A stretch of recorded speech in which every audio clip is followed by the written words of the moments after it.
Alô Notícias. Aqui a informação é em primeira mão, com credibilidade.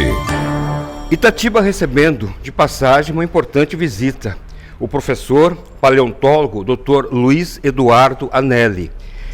Satisfação em ouvi-lo aqui na Alô Notícias e gostaríamos que o senhor falasse um pouquinho o motivo, de visitar a ex-capital brasileira do móvel colonial, atual terra do caqui, e também a cidade que tem o maior museu de história natural do país. Por favor, doutor Luiz Eduardo, conte-nos tudo, não escondas nada.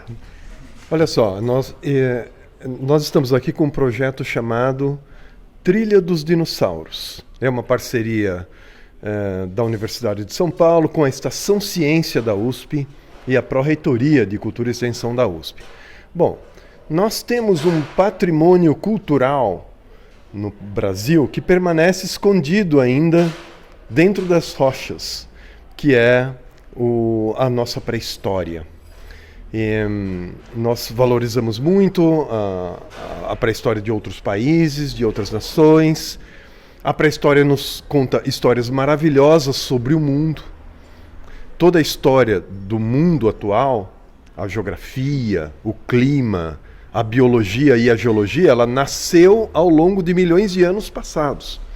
Então, este mundo que nós vivemos é uma herança de tempos pretéritos.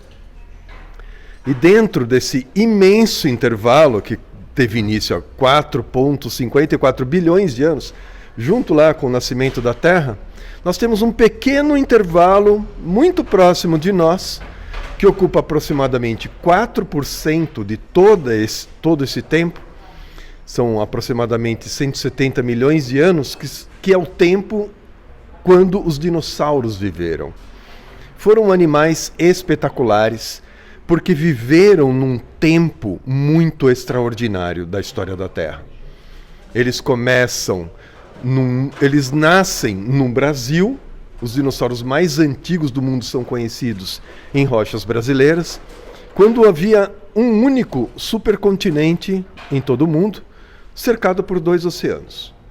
Quando eles terminam, o asteroide cai e a era dos dinossauros já era, existiam 7 massas continentais e 6 oceanos. Ou seja, esses 170 milhões de anos foi um tempo de transformação geológica. E a biologia, enquanto a geologia transformava a superfície terrestre, a biologia respondia. Então foi nesse tempo que nasceram os nossos ancestrais mamíferos, as plantas com flores que alimentam o mundo atual e tantas outras coisas com as quais nós convivemos ainda hoje. Bom, professor, nós aqui no Brasil praticamente estudamos somente a história, não a pré-história. Agora, Itatiba tem participação nesta vida dos dinossauros, nossos antecedentes de milhões de anos. Sim, Itatiba está numa região onde hoje não existem rochas do tempo dos dinossauros. São rochas muito antigas, com mais de 600 milhões de anos de idade aqui nessa região. Por isso esse relevo todo acidentado, porque são rochas muito duras, muito antigas. Mas acredite, os dinossauros viveram por aqui. Foram 170 milhões de anos. Eles pisaram em cada centímetro desse lugar. Mas hoje nós não os vemos, porque as rochas que estavam aqui, enquanto esse planalto era elevado, as rochas que continham os dinossauros foram sendo apagadas. E por isso nós não os encontramos mais. Mas existe um zoológico de Itatiba, onde existe uma grande coleção de esqueletos, que é o que nos trouxe a incluir Itatiba na trilha dos dinossauros. E é o lugar que nós vamos visitar hoje. Bom, professor Luiz Eduardo, Itatiba é conhecida, na língua tupi-guarani, muita pedra. Sim. Mas antes dessa muita pedra indígena, tivemos uma outra pedra que foi o fundamento dos dinossauros em suas andanças, chamamos assim? Seguramente. 100 milhões de anos para trás, enquanto essas montanhas ainda não estavam sendo elevadas, os dinossauros andavam por aqui. Quando morriam e estavam no lugar onde havia o acúmulo de sedimento, os seus ossos eram soterrados, milhões de anos mais tarde eram transformados em fósseis, mas como eu disse, essa cadeia de montanhas que elevou e que trouxe esse relevo para vocês, também expôs aquelas rochas, e elas foram erodidas e apagadas, não estão mais aqui. Bom, professor, doutor, né, Luiz Eduardo Anelli. Essa visita ao Zooparque, né, de suma importância, afinal de contas, como já dissemos no início da matéria, Itatiba abriga, né, um dos maiores museus no Brasil, e se tratando de história natural.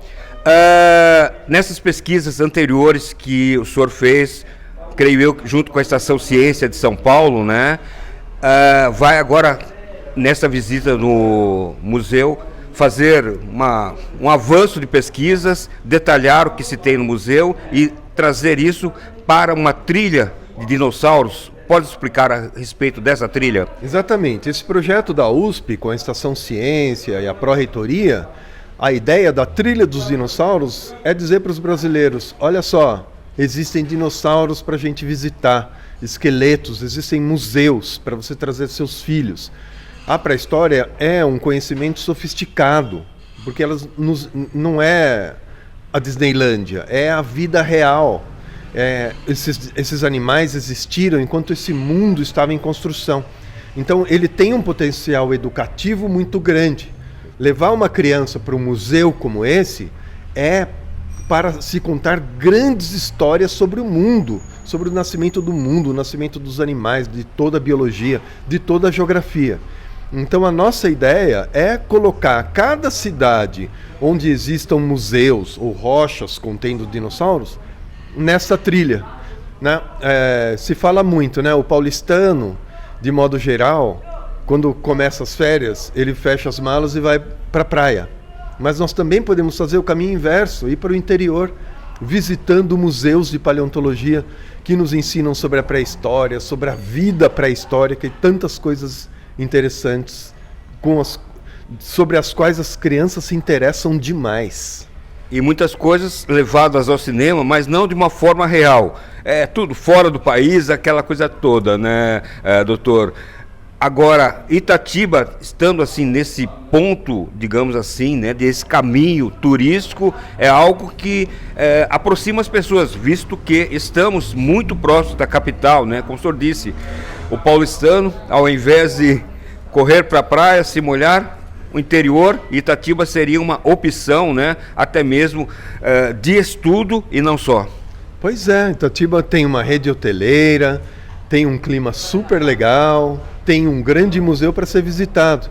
E outra, 2 ou 3 dias por aqui, depois pode passar para uma próxima cidade no interior, né? Por exemplo, São Carlos, Araraquara, Marília, por onde essa trilha vai passar, e existe a possibilidade para se visitar museus. É um turismo super cultural e muito interessante, especialmente para as crianças, mas os adultos aprendem também.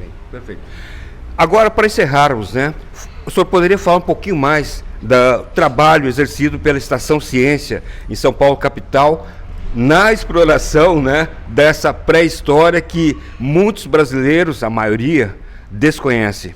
Pois é, a Estação Ciência da USP, em São Paulo, foi o maior e mais poderoso projeto de extensão daquela grande universidade em São Paulo durante muitos anos. Mas por questões prediais e financeiras, a Estação Ciência precisou ser fechada em 2013. E agora nós estamos com um grande projeto na Pró-Reitoria de Cultura e Extensão da USP de ressuscitar a Estação Ciência. E para isso um grande museu está nos planos para ser construído, para tratar sobre a evolução humana. E enquanto esse projeto está em andamento, nós estamos levando projetos paralelos a isso, como por exemplo a produção de livros, de grandes cientistas da USP, e a trilha dos dinossauros, que também é um projeto cultural ligado à Estação Ciência. Agora, para encerrarmos de vez, o senhor pode, por favor, descrever a sua carreira? Afinal de contas, é vasta, com muitas atividades, né? Além de paleontólogo, professor Dr. Luiz Eduardo Anelli. A minha carreira é uma carreira muito comum.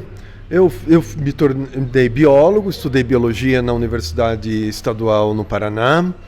Depois vim fazer o mestrado e o doutorado na USP. Logo, na metade do meu doutorado, me tornei professor. E segui uma carreira, 27 anos, trabalhando no Instituto de Geociências da USP, dando aulas de paleontologia para as turmas de biologia, de geologia. E atualmente fui nomeado diretor da Estação Ciência. Então estou colaborando agora com a universidade, já dentro da sua reitoria. Bom, obrigado pela visita. Tomara, né, que Itatiba também seja incluída nessa trilha dos dinossauros. É isso aí. Uma coisa que eu deixei de falar sobre a minha carreira foi que ao longo desse tempo eu me tornei escritor. E já escrevi 20 livros sobre a pré-história brasileira. Uma pré-história muito desconhecida. Inclusive, estou fazendo o lançamento do meu novo livro, o novo guia completo dos dinossauros do Brasil, onde conto a história do mundo e também a história de cada um dos 54 dinossauros já descobertos por aqui.